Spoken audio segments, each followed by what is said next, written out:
Hello दोस्तों आज के इस वीडियो में हम लोग हल करने वाले हैं क्लास 10th के मैथ का जो चैप्टर है तीसरा दो चर वाले रैखिक समीकरण युग्म। ठीक है, तो इसमें से कुछ ऐसे प्रश्न हैं जो कि हर बार पूछे ही जाते हैं। ठीक है, और कहीं ना कहीं से ये इस टाइप के क्वेश्चन जो है वो आ ही जाते हैं। तो देखिए यहाँ पर हमने क्वेश्चन नंबर 2 को नोट कर रखा है।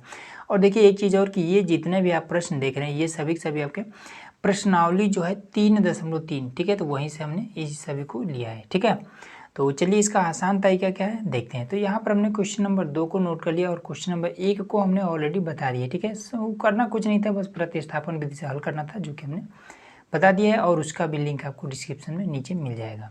ठीक, तो चलिए क्वेश्चन नंबर 2 को हल करते हैं। कह रहा है कि 2x प्लस का 3y बराबर में 11, 2x माइनस का 4y बराबर में माइनस का 24 को हल कीजिए। इससे m का वह मान ज्ञात कीजिए जिसके लिए y बराबर में mx प्लस 3 हो। ठीक, अब देखिए ये भी आसान है क्योंकि इसमें ये वाला जो समीकरण है ये वाला हमारा दिया हुआ है, तो इसको हम इजीली हल कर सकते हैं। लेकिन जिसमें समीकरण बनाना पड़ता है वो वाला कठिन हो जाता है। ठीक है, तो उसको भी जानेंगे। सबसे पहले इसको देखते हैं। तो देखिए सबसे पहले समीकरणों को हम नोट कर लेते हैं। तो 2x प्लस का 3y बराबर में 11। ठीक, इसको मान लेते हैं समीकरण 1। और 2x माइनस का 4y बराबर में माइनस का 24, इसको मान लेते हैं समीकरण 2।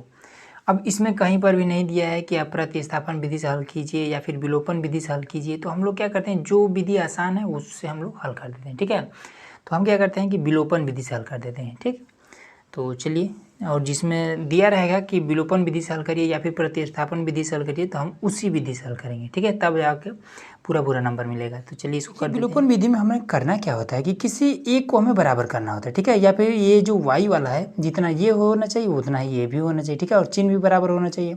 या फिर x वाले को बराबर करिए, जितना ये होना चाहिए उतना ये भी होना चाहिए। ठीक है, तो देखिए यही वाला बराबर है। ठीक, पहले से ही बराबर दिया हुआ था, तो चिन्ह भी इसका बराबर है तो इसको हम घटा देते हैं सिंपल। तो यहाँ पर क्या है, कुछ भी नहीं है तो हम माइनस कर देंगे। ठीक है, कुछ भी नहीं है वहाँ पर प्लस होता है तो माइनस कर देंगे। यहाँ पर माइनस लिखा हुआ है तो हम प्लस कर देंगे। यहाँ पर हमारे पास माइनस है तो प्लस कर देंगे। ठीक है, अब देखिए ये माइनस ये प्लस वाला कट जाएगा, ये दोनों के ये वाला चिन्ह लेते हैं जो हमने नया चिन्ह यहाँ पर डाला है, ये वाला लेंगे। तो 4 3 7 हो जाएगा, तो 7y बराबर में इसको जब जोड़ेंगे तो 24 और ये आपका 35 हो जाएगा। ठीक, 7 को इधर भेज देंगे तो y बराबर में आपको हो जाएगा 35/7। तो इसको जब हम काटेंगे तो कितना हो जाएगा, y बराबर में आपका 7 5 35, ये 5 हो जाएगा। ठीक है, उसके बाद से हमें अगला काम क्या करना पड़ेगा कि y के मान को समीकरण 1 में या फिर 2 में कहीं पर भी आप रख सकते हैं। तो यहाँ पर 2x प्लस का 3y बराबर में 11, तो y के स्थान पर रख देंगे तो 2x और उसके बाद से प्लस का 3 गुणे 5 बराबर में आपका हो जाएगा 11। इसको हम इधर भेज देंगे तो 2x बराबर में कितना हो जाएगा 11 माइनस का 3 5 15, ये हो जाएगा। ठीक है, तो 2x बराबर में यहाँ पर बचेगा माइनस का 4, तो 2 को इधर भेज देंगे तो x बराबर में माइनस का 4 बटे में आपका 2। जब इसको काटेंगे तो कितना हो जाएगा, x बराबर में 2 दूना 4 तो माइनस का 2 आ जाएगा। ठीक, इतना क्लियर हो गया। अब इसके बाद से लास्ट में दिया है कि ये चीज़ हमें बताना है, ये m का मान हमें बताना है। तो क्या दिया है, y बराबर में mx प्लस का 3, y का मान है 5, m और x का मान माइनस का 2, ये वाला। उसके बाद से प्लस का 3, 3 को इधर भेज देंगे तो 5 माइनस का 3 बराबर में m और माइनस का 2 हो जाएगा। इसको घटा करके और इसको इधर ले आएंगे तो घटेगा तो ये हो जाएगा 2।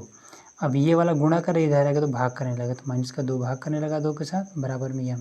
अब इसको हम काट देंगे तो माइनस का 1 बराबर में m, ये आपका m।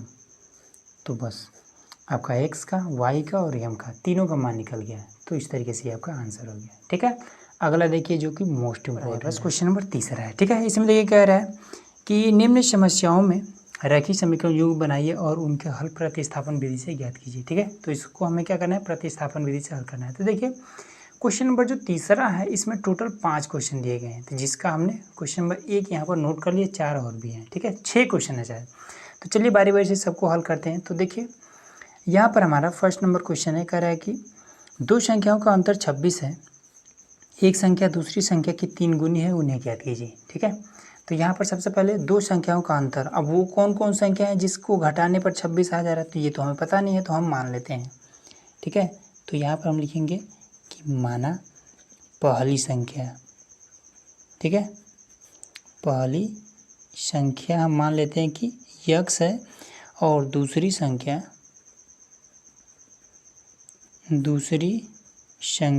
हम मान लेते हैं कि y है, ठीक है, हमने माना है। अब हम मान लेते हैं कि इन दोनों को घटाने पर कितना 26 आ जा रहा है, तो लिख देंगे x माइनस का y बराबर में 26, इसी समीकरण 1 मान लेंगे, ठीक है। उसके बाद से कह रहा है कि एक संख्या दूसरी संख्या का 3 गुना है। मान लेते हैं कि ये जो x है, ठीक है, x क्या है 3 गुना है इससे, ठीक, x क्या है बड़ा है, ये वाला छोटा है। अब देखिए समझिए इस चीज़ को लिखेंगे कैसे। समझिए कि यहाँ पर लिखा है 2 बराबर में 6, तो क्या 2 6 के बराबर है? बिल्कुल बराबर नहीं है। अगर हम इसमें 3 से गुणा कर दें तब ये बराबर हो जाएगा। अब हमने गुणा किस में किया है? जो छोटा था उसमें हमने गुणा किया है, ठीक है। अब ये वाला सेम चीज़ हम इस पर अप्लाई करेंगे। कैसे? तो इसमें कह रहा है ना कि एक संख्या, मान लेते हैं एक संख्या दूसरी संख्या का 3 गुनी है। मान लेते हैं कि ये वाला कितना है 3 गुना है इससे, तो छोटा कौन हुआ? ये छोटा है, ये 3 गुना, ये तो बड़ा है। तो हम अगर लिखना होगा x बराबर में y, ठीक। अब इन दोनों को अगर बराबर में लिखना होगा तो 3 से गुणा हम किस में करेंगे? जो छोटा होगा उसी में ना। तो ये तो बड़ा है, ये वाला छोटा है, तो गुणे 3, ठीक है। तो समझ में आएगा ना कि x बराबर में 3y, इसी को समीकरण हम 2 मान लेंगे। अब x बराबर जितना है यहाँ पर हम समीकरण 1 में मान रख देंगे, तो ये वाला यहाँ पर रख देंगे तो हो जाए कितना 3y माइनस का y बराबर में 26, ठीक है। तो घटा देंगे तो हो जाएगा 2y बराबर में 26, ठीक। 2 को हम इधर लेकर चले जाएंगे तो ये कितना हो जाएगा y बराबर में 26 बटे में 2, कटेगा तो कितना हो जाएगा 13, y बराबर में हो जाएगा 13। ये y का मान निकल गया, ठीक है। x का भी मान निकाल लेते हैं। तो y का मान या तो यहाँ रखिए यहाँ पे, या फिर आप यहाँ रख दीजिए। तो x बराबर में 3y, ठीक है। तो x बराबर में 3 गुणे में 13, तो x बराबर में 13 39। ये आपका सिंपल आंसर आ गया, ठीक है। इसमें कह रहा था ना कि दो संख्याओं का अंतर 26 है। अब देखिए 39 में से 13 को घटाएंगे तो आपका 26 ही आएगा, ठीक। अगला देखिए यहाँ पर हमारा दूसरा वाला है। कह रहा है कि इसमें कि दो समपूरक कोणों में बड़ा कोण छोटे कोण से 18 डिग्री अधिक है, उन्हें ज्ञात कीजिए, ठीक है। दो समपूरक कोण, सबसे पहले समपूरक कोण होता क्या है? तो देखिए जिन दो कोणों का योग 180 डिग्री होता है वो आपका समपूरक कोण होता है, ठीक है। तो अब हमें ये चीज़ पता नहीं है कि वो दोनों कोण कौन कौन से हैं, ठीक है। मान लीजिए कि अगर सपोज करिए इस तरीके से, मान लीजिए एक कोण है आपका 60, दूसरा कोण है आपका 120, ठीक है। ये दोनों जोड़ने पर कितना हो जा रहा है 180 हो जाएंगे। तो हम कहेंगे कि ये दोनों कोण क्या है? ये दोनों कोण आपके समपूरक कोण है, ठीक है। तो इसी तरीके से कुछ भी हो सकता है, बस जोड़ने पर 180 आना चाहिए, बस, और कुछ भी नहीं। तो चलिए हम मान लेते हैं। अब हमें तो पता नहीं कौन कौन कोण है, तो हम मान लेंगे। तो माना 2 कह रहा है ना, तो पहला समपूरक कोण, या फिर पहला कोण डायरेक्ट भी लिख सकते हैं, कोई दिक्कत नहीं है। हम मान लेते हैं कि x है, ठीक है। और दूसरा कोण हम मान लेते हैं कि y है, ठीक है। अब इसका नियम क्या होता है कि दोनों कोणों को जब हम जोड़ते हैं तो कितना हो जाता है 180 डिग्री।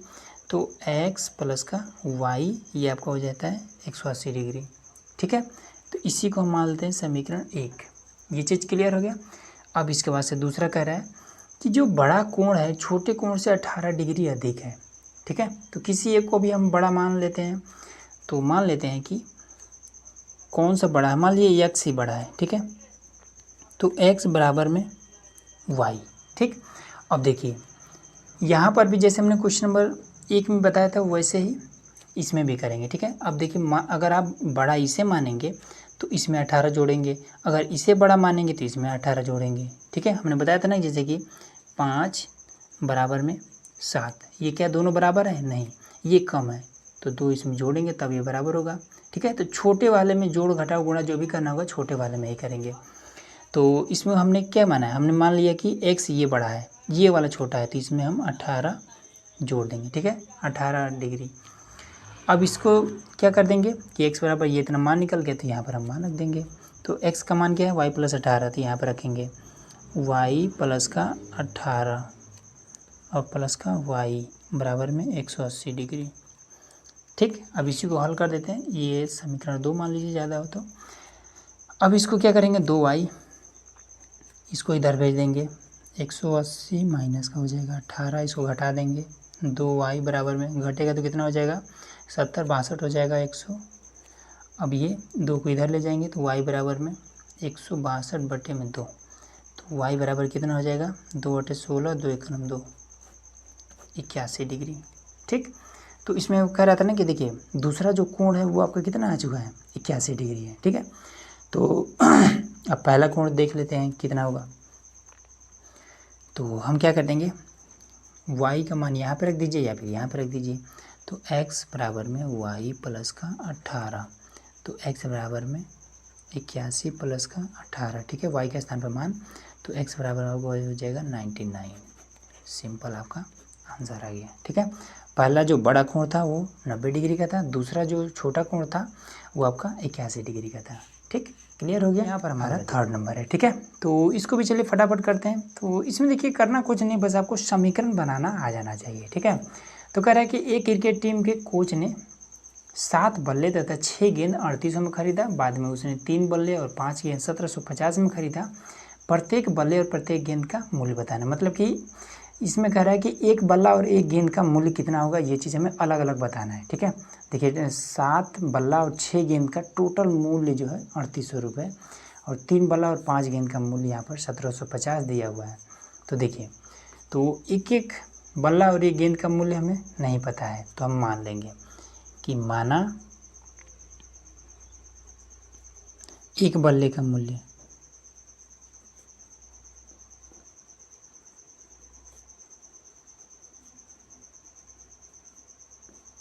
मान लेते हैं कि x है। ठीक है, अब उसी तरीके एक गेंद का मूल्य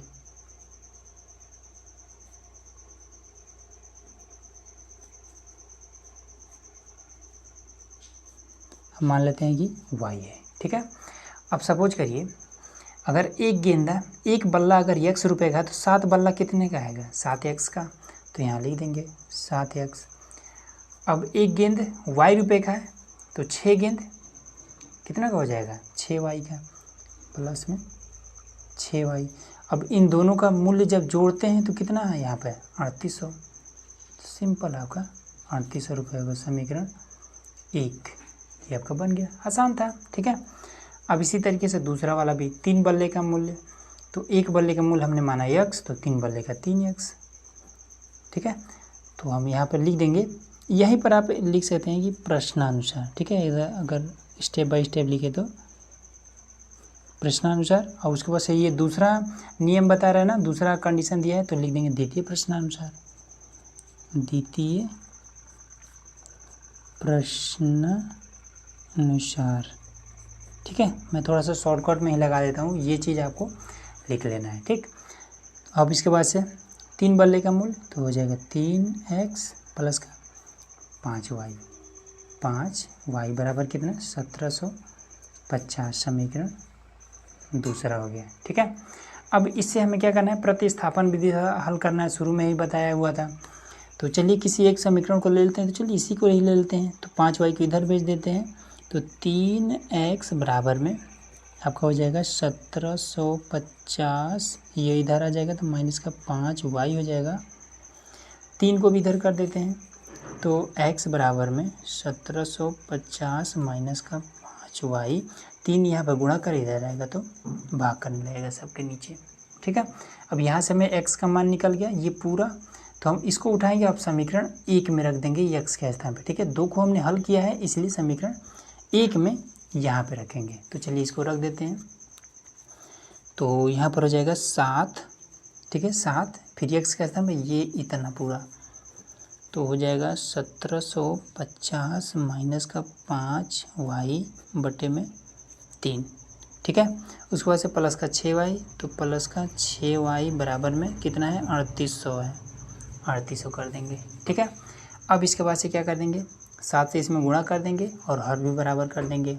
ठीक है, तो देखिए 7 से इसमें गुणा करेंगे तो कितना हो जाएगा, पहले 7 × 5 = 35 माइनस का ये आपका हो जाएगा 35y, ये हो गया। अब इसमें तो 0 हो जाएगा, 7 5 35 का 5, 7 7 49 और 3 आपका हो जाएगा 52 का 2, 7 7 7 5 12 और ये बटे में 3 है तो यहाँ पर 3 ही रह देंगे प्लस का। अब इसी 3 से हम गुणा कर देंगे इसमें, ठीक है। 3 से ऊपर नीचे गुणा करेंगे तो कितना 6 3 18 वाई हो जाएगा बटे में आपका 3 बराबर में 3800, ठीक है। अब हर तो बराबर ही है तो हम इसको कैसे लिख सकते हैं, इसको लिख सकते हैं इस तरीके से कि 12 250 माइनस का 35 वाई प्लस का 18 वाई। अब इसको बटे में लिखिए, ठीक है। तो ये 3 दोनों क्या हो जाएगा, यहाँ बटे में आ जाएगा। तो अब इसको क्या करेंगे, 3 भाग के रूप में है तो इधर कर देंगे तो 38 के साथ में गुणा करने लगेगा तो ये आपका 3800 गुणे 3 कर देंगे, ठीक।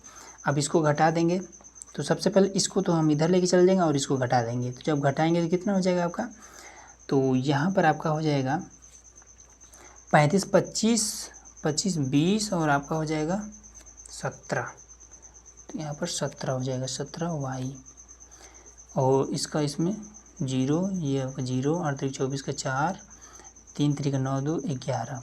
अब इसको भी इधर ले आएंगे प्लस में, माइनस में हो जाएगा 12 और 25 0, ठीक है। तो माइनस का 17 वाई। अब इसको जब हम घटाएंगे तो आपका आ जाएगा कितना 850 आ जाएगा, ठीक है। बड़ा वाला ये है तो माइनस लगा देंगे, ठीक है। घटा के देख लीजिएगा, हमने ऑलरेडी घटा दिया था इसलिए डायरेक्ट कर दिए हैं।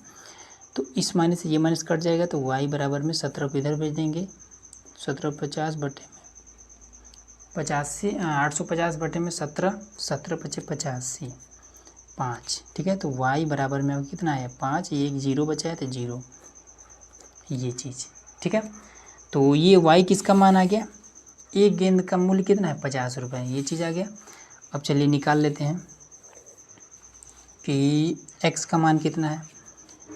तो x बराबर में 1750 माइनस का 5 गुणे ये वाला 50, ठीक है। y के स्थान पर मान रख दिए बटे में 3, तो ये कितना हो जाएगा x बराबर में 1750 माइनस का 5 5 25 बटे में 3। तो यहाँ पर आपका हो जाएगा x बराबर में, ये घटेगा तो 1500 आ जाएगा, ठीक है। 1500 बटे में 3, तो ये आपको कितना हो जाएगा x बराबर में 3 कम 3 3 5 15 5 और 2 0, ठीक है। तो 500 आया। तो एक बल्ले का मूल्य कितना आया 500, एक गेंद का मूल्य 50 रुपये। बस यही चीज़ याद करना था और ईजिली आपका हो गया, ठीक है। अगला देखिए। अब दोस्तों यहाँ पर हमारे पास क्वेश्चन नंबर है 4th, ठीक है। तो देखिए इस प्रश्न को समझने के लिए सबसे पहले आपको एक चीज़ समझना पड़ेगा, तभी आप अगर आप इस क्वेश्चन को एकदम से आसान भाषा में समझ जाते हैं तो इस चीज़ को एकदम से ईजिली कर पाएंगे, ठीक है। बस देखने में ही बड़ा है लेकिन क्वेश्चन में कुछ भी दम नहीं है। देखिए कैसे क्या है, कह रहा है कि एक नगर में टैक्सी के भाड़े में एक नियत भाड़े के अतिरिक्त चली गई दूरी का भाड़ा सम्मिलित किया जाता है। अब इसका मतलब क्या है, ये नियत भाड़ा क्या है, सबसे पहले क्वेश्चन को पढ़ लेते हैं उसके बाद से करते हैं। किया जाता है 10 किमी दूरी के लिए भाड़ा 105 रुपये है, 15 किमी दूरी के लिए भाड़ा 155 रुपये है। नियत भाड़ा तथा प्रति किमी का भाड़ा में बताना है, ठीक है। नियत भाड़ा कितना लग रहा है ये चीज़ बताना है और 1 किलोमीटर के लिए कितना भाड़ा लग रहा है ये चीज़ बताना है। अब उसके बाद से एक क्वेश्चन इसमें और ऐड कर दिया, कह रहा है कि एक व्यक्ति को अगर 25 किलोमीटर की यात्रा करना है तो उसे कितना भाड़ा देना पड़ेगा, ठीक है। इतना चीज़ आया। अब समझिए नियत भाड़ा होता क्या है। समझिए कि आपके पास कोई गाड़ी है, ठीक है, और आपने इसे चलाने के लिए किसी दूसरे आदमी को दिया, ठीक है। आपके पास एक गाड़ी है और चलाने के लिए किसी दूसरे आदमी को आपने दिया और आपने एक कंडीशन रखा कि इस गाड़ी से आप दिन भर में चाहे जितना कमाओ, बस हमें कितना मान लीजिए 100 रुपये हमें दे देना और बाकी आप इस गाड़ी से चाहे जितना कमाओ सब तुम्हारा होगा, ठीक है। आपको बस क्या करना है, गाड़ी वाले को 100 रुपये देना है, ठीक है। जिसका गाड़ी है उसे आपको 100 रुपये देना है और गाड़ी से आप चाहे जितना कमाइए दिन भर में वो सब कुछ सब आपका हो जाएगा, बस 100 रुपये आपको गाड़ी वाले को देना है। ये चीज़ समझ में आया। ये जो 100 रुपये आप दे रहे हैं यही इसका नियत भाड़ा कहलाता है, ठीक है। आप उस गाड़ी से चाहे जितना कमाएंगे वो सब आपका होगा, बस 100 रुपये उसको क्या करना पड़ेगा, गाड़ी वाले को देना पड़ेगा जिसका गाड़ी है, ठीक। अब इसी 100 रुपये को हम कहते हैं नियत भाड़ा, फिक्स चार्ज। ठीक है, फिक्स चार्ज यही वाला है। तो ये चीज़ समझ में आया। अब यही चीज़ इसमें भी लागू होता है। कह रहा है कि एक नगर में टैक्सी के भाड़े में एक नियत भाड़े के अतिरिक्त चली गई दूरी को सम्मिलित किया जाता है। अब कैसे, देखिए, कह रहा है कि अगर आप किसी टैक्सी से जाते हैं कहीं पर भी, अगर आप मान लीजिए 1 किलोमीटर जाते हैं तो 1 किलोमीटर का मान लीजिए भाड़ा है आपका 10 रुपये। ठीक है, 1 किलोमीटर का भाड़ा है 10 रुपये, तो आपको इसमें नियत भाड़ा जोड़ करके देना पड़ेगा। तो मान लीजिए नियत भाड़ा आपका 2 रुपये है, तो प्लस का 2 रुपये आप और उसको देंगे कितना, 12 रुपये। वही अगर आप मान लीजिए 2 किलोमीटर जाते हैं तो 1 किलोमीटर का 10 रुपये है, तो 2 किलोमीटर का 20 रुपये होगा और 2 रुपये नियत भाड़ा। ठीक है, नियत भाड़ा कम ज़्यादा तो होगा नहीं, ये तो फिक्स है। ठीक है, ये इसमें कंडीशन था ना कि दिन भर में आप किसी गाड़ी से दिन भर में आप चाहें जितना कमाइए, 100 रुपये बस आपको गाड़ी वाले को देना है। ठीक उसी प्रकार से 2 रुपये इसमें क्या है, आपको ऐड करके देना होगा। ठीक है, और साथ ही साथ जितना 1 किलोमीटर का जितना भी उसका चार्ज होगा वो आपको देना पड़ेगा। तो इस तरीके से जब 2 किलोमीटर जाएंगे तो 20 रुपये देंगे और 2 रुपये और उसका नियत भाड़ा देकर जोड़ करके 22 रुपये आपको देना पड़ेगा। ठीक है, नियत भाड़ा हमेशा फिक्स रहेगा। अब आते हैं इस पर। तो हमें नहीं पता है कि नियत भाड़ा कितना है। यहाँ पर दे रखा है ना कि नियत भाड़ा तथा प्रति किमी का भाड़ा, नियत भाड़ा कितना है और 1 किलोमीटर के लिए कितना भाड़ा लग रहा है, ये चीज़ हम बताना है। तो हम मान लेंगे, दोनों चीज़ नहीं मालूम है तो माना नियत भाड़ा हम मान लेते हैं कि x रुपये है। ठीक है, और 1 किलोमीटर का भाड़ा, 1 किमी का भाड़ा हम मान लेते हैं कि y है। ठीक है, तो ये वाला तो कभी भी बदलेगा नहीं, नियत भाड़ा हमेशा फिक्स रहेगा। तो एक आदमी क्या है 10 किलोमीटर गया है, 1 किलोमीटर का अगर y रुपया लग रहा है तो 10 किलोमीटर का 10y लगेगा। ये वाला हमेशा आपको साथ में जोड़कर देना ही पड़ेगा। तो लिखेंगे x प्लस का 10y, टोटल कितना हमें 105 रुपये देना पड़ रहा है। 105 समीकरण 1 तैयार हो गया, सिंपल है।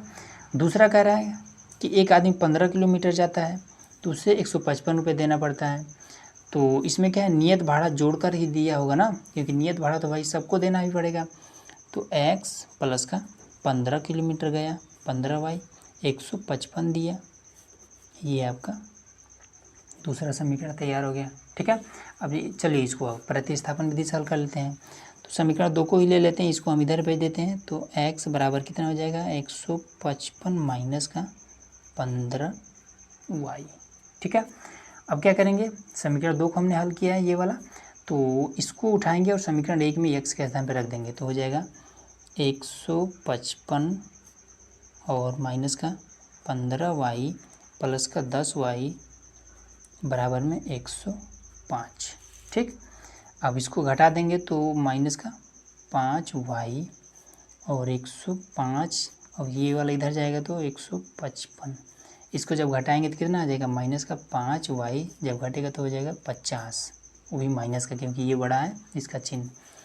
तो ये 5 इधर चला जाएगा तो y बराबर में माइनस का 50 बटे में माइनस का 5, ये कट जाएगा, इससे ये कट जाएगा। y बराबर में आपका 5 10 में 50, 10 आ गया ना समझ में। तो यहाँ पर 1 किलोमीटर का 10 रुपये लग रहा है। ठीक है, अब नियत भाड़ा निकालना है तो वो भी निकाल लेते हैं। देखिए x बराबर में 155 और माइनस का 15 गुणे y का मान 10 निकला है, 10। तो 155 माइनस का 10 बचे 15 10 में 150, तो ये कितना आ गया 5। तो नियत भाड़ा जो फिक्स चार्ज है वो आपका कितना है, आप चाहें जितना किलोमीटर जाइए 5 रुपये ऐड करके आपको देना ही पड़ेगा नियत भाड़ा। ठीक, तो x का भी मान निकल गया। अब कह रहा है कि एक आदमी को 25 किलोमीटर जाना है तो उसे कितना भाड़ा देना होगा। तो चलिए इसको भी निकाल लेते हैं। एक आदमी को 25 किलोमीटर, ठीक है, 25y प्लस में उसको नियत भाड़ा भी जोड़ करके देना होगा। तो 25 गुणे y का मान 10 प्लस में x का मान 5, तो 25 दाम में 250 प्लस का 5 मतलब कि 255 रुपये भाई साहब को उसको पे करने होंगे ये चीज़। ठीक है, अब देखिए 5वां नंबर, ठीक है। तो देखिए 5वां नंबर प्रश्न भी बिल्कुल ही आसान है। इसमें क्या करा है, यदि किसी भिन्न के अंश और हर में 2 जोड़ दिया जाए तो वह 9/11 हो जाता है। यदि अंश और हर में 3 जोड़ दिया जाए तो वह 5/6 हो जाता है। तो वह भिन्न ज्ञात कीजिए, ठीक है। भिन्न में ज्ञात करना है। तो देखिए भिन्न तो हमें पता नहीं है, भिन्न में होता क्या है, अंश और हर होता है, तो हम मान लेंगे। इस तरीके से आपको मानना है कि माना अंश, ठीक है, अंश आपका x है और हर आपका y है, ठीक है। तो भिन्न आपका कैसे, यही तो आपका यही वाला तो भिन्न तैयार होगा। तो x और y के स्थान पर होगा कौन कौन सा अंक, ये चीज़ हमें ज्ञात करना है। तो देखिए सबसे पहले कह रहा है इसमें कि हर अंश और हर में 2 जोड़ दिया जाए तो 9/11 हो जाता है, ठीक है। तो ये वाला आपका यहाँ लिखेंगे x/y और इसमें 2 जोड़ दे और इसमें 2 जोड़ दे तो ये कितना 9/11 हो जाता है। ये तरीका होता है इसको हल करने का। अब इसको तिरछा तिरछा गुणा कर देंगे, बीच में बराबर होता है तो तिरछा तिरछा गुणा करते हैं, ठीक है। तो 11 से इसमें करेंगे तो 11x प्लस में 11 दूनी 22 बराबर में 9y और उसके बाद से 18, ठीक। और y वाले को इधर ले आएंगे तो 11x फिर माइनस का 9y, फिर ये आपका हो जाएगा 18 और इसको हम इधर ले आ देंगे, ठीक है, क्योंकि इसके साथ ना ही x है ना y है। तो x y को एक साइड और जिसके साथ x y नहीं है उसको एक साइड, तो माइनस का हो जाएगा 22। तो यहाँ से लिख देते हैं। तो 11x माइनस का 9y बराबर में इसको घटाएंगे तो कितना 18 4 22 माइनस का 4, ठीक है। ये वाला बड़ा है इसलिए माइनस का समीकरण 1 मान लेंगे। हो गया इतना। दूसरा कंडीशन क्या कह रहा है, 3 जोड़ दिया जाए अंश और हर में तो 5/6 हो जाता है। तो सेम उसी तरीके से कर लेंगे, ठीक है। लिख देंगे द्वितीय प्रश्नानुसार, यहाँ पे लिख दीजिए प्रथम प्रश्नानुसार, फिर यहाँ पे द्वितीय प्रश्नानुसार। तो चलिए हम डायरेक्ट कर दे रहे हैं, स्पेस कम है। तो x/y प्लस का 3 कितना हो जा रहा है 5/6, 5/6 तिरछा तिरछा गुणा कर देंगे तो ये कितना हो जाएगा 6x प्लस का 6×3 18।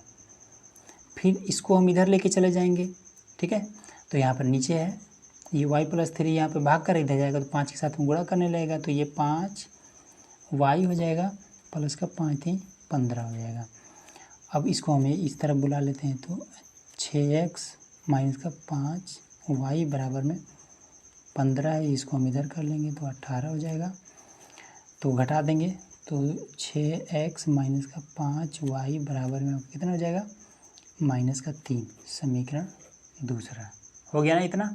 अब इसके बाद से हम प्रतिस्थापन विधि से दोनों समीकरणों को हल कर देंगे। तो देखिए तो यहाँ पर एक समीकरण ये है, दूसरा समीकरण ये है, ठीक। तो चलिए इसको करते हैं। तो इसी वाले को ले लेते हैं और यहीं पर हल कर देते हैं, ठीक है।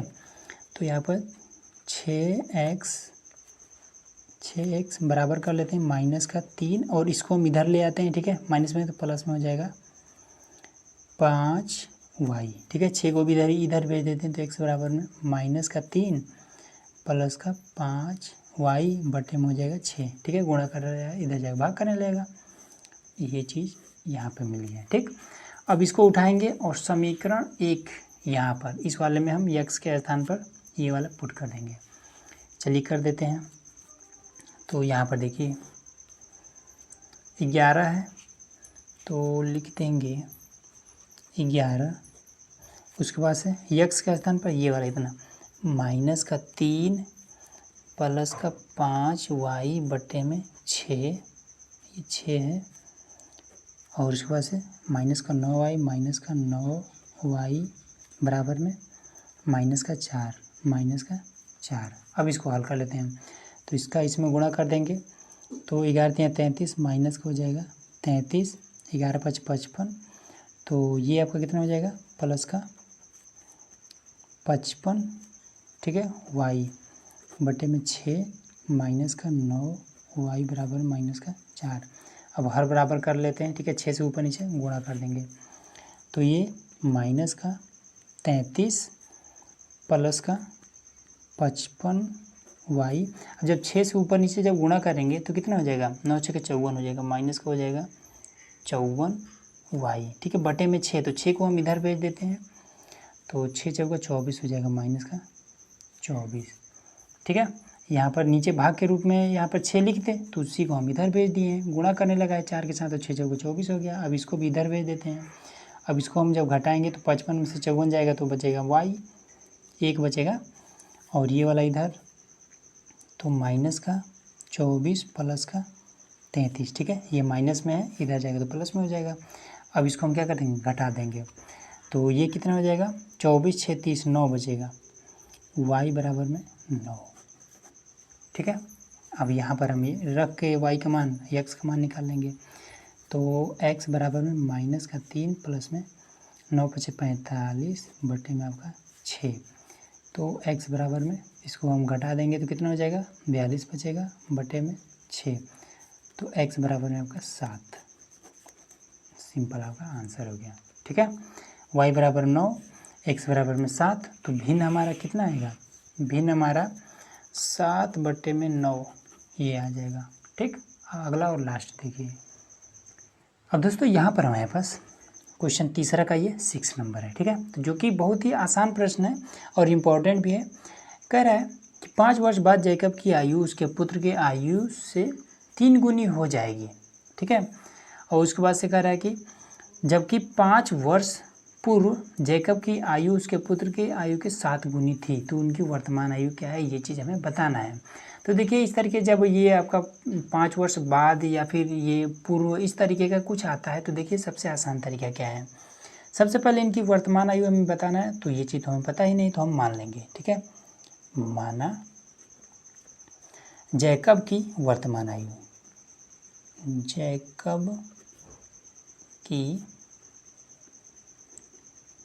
वर्तमान आयु हमें नहीं पता है, x मान लेते हैं। ठीक है, उसके बाद से पुत्र की वर्तमान आयु हमें नहीं पता है, y मान लेते हैं।